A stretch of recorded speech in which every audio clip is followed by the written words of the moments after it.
Hello, I'm Andrew Leahy, National Director of Institutional Property Advisors Multifamily, and thanks for joining us.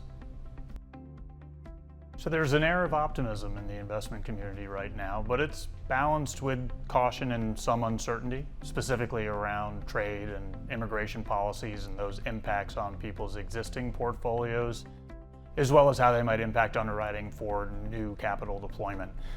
The positive is that there seems to be a universal recognition that asset prices have reset and we are in the recovery portion of the cycle. So we're seeing debt and equity investors really focused on capital deployment in the remainder of this year and headed into 2026. Buyers across investment structures have been active this year, both in the private equity space, in the private capital space, both in open-ended funds and closed-end funds. And debt funds, regional banks are active as well, with the regional banks re-entering the market after a pullback in 2023.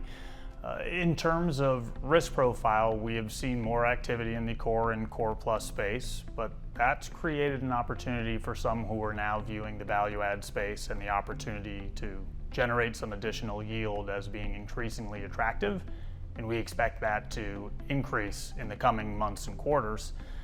On the development side, it remains challenging as capitalizing those deals both from a debt and equity standpoint is not as easy as it's been in prior points in the cycle, but with lowering interest rates in the coming months and quarters, we expect that to pick up as well. Currently, there are a lot of known unknowns in the macro environment, which are difficult to quantify. For example, trade tensions remain elevated, but the impact to date is far less severe than what was expected when they were announced on Liberation Day. So what we at IPA are committed to doing is working with our clients to help them assess and analyze those potential outcomes and how it might impact their existing portfolio and their decisions to deploy new capital in the multifamily space.